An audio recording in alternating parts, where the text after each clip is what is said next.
Bonjour, je suis mademoiselle Violaine Kiefer. Je suis professeure de chant et chanteuse d'opéra. Aujourd'hui, je vais répondre à la question « Comment respirer pour bien chanter ?»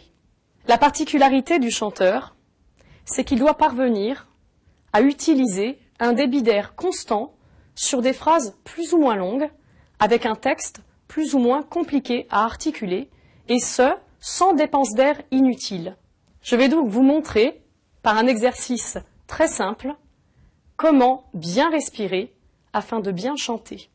Il existe deux phases dans la respiration du chanteur.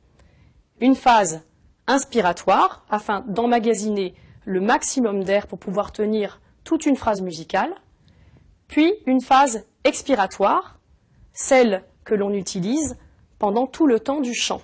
Il s'agit donc de créer une sorte d'apnée contrôlée avec un léger flux d'air, car il faut savoir que le chanteur emmagasine beaucoup d'air, mais n'en dépense que très peu tout au long de la phrase. Les cordes vocales servent de sphincters qui permettent de contrôler le débit de cet air que nous allons rejeter vers l'extérieur. La première phase inspiratoire consiste en ceci. Vous videz tout d'abord vos poumons de la façon la plus naturelle possible.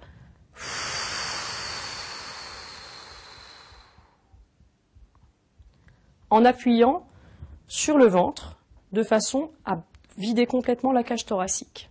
Une fois que ce vide est créé, vous allez relâcher tout simplement votre ceinture abdominale et déployer vos poumons en ouvrant votre posture, comme ceci.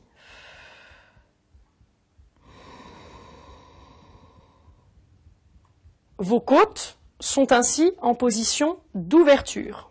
Toute la difficulté pour le chanteur réside dans la longueur des phrases qu'il devra interpréter. Cette posture ouverte de l'inspiration devra être maintenue artificiellement par un travail musculaire appelé soutien ou apnée contrôlée et par la posture ouverte comme si vous continuiez d'inspirer. Il existe un exercice très simple qui vous permettra de comprendre ce qu'est le soutien.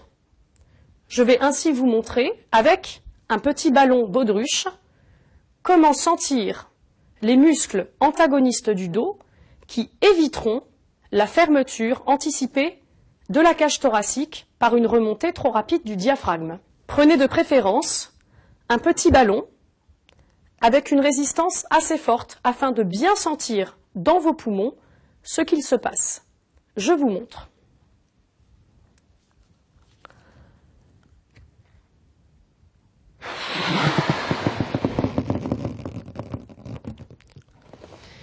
Lorsque je gonfle ce ballon, après avoir respiré un maximum d'air en ayant bien relâché le ventre sur l'inspiration, j'expulse l'air dans ce ballon en comprimant le diaphragme vers l'extérieur ainsi que les côtes afin d'obtenir le maximum de résistance contre les parois du ballon. Cette sensation que vous sentez qui est à cheval entre l'étouffement et une soufflerie très forte, cette sensation s'appelle le soutien. Et c'est en réalité une pression verticale qui est exercée sur le diaphragme. Celui-ci s'en trouve ralenti, car lorsque vous expirez normalement, le diaphragme remonte très vite, particulièrement lorsque vous faites un effort sportif. Les phases d'inspiration et d'expiration étant très courtes. Le problème que l'on rencontre lorsque l'on chante, c'est que les phases expiratoires sont au contraire très longues. Il faut donc appuyer, maintenir le diaphragme vers le bas au moyen d'une sensation d'appui vertical et d'une volonté d'ouverture du dos qui vous permettra de tenir plus longtemps les phrases. Si vous n'avez pas de ballon chez vous, il est tout à fait possible de travailler sur une simple consonne. Pour cela, je vais vous montrer. Vous allez inspirer avec une inspiration ventrale bien relâchée, garder une sensation d'apnée, puis travailler avec le phonème S, c'est-à-dire un S prolongé. Et vous essayez de garder au maximum vos côtes ouvertes pendant tout l'exercice. Je vous montre.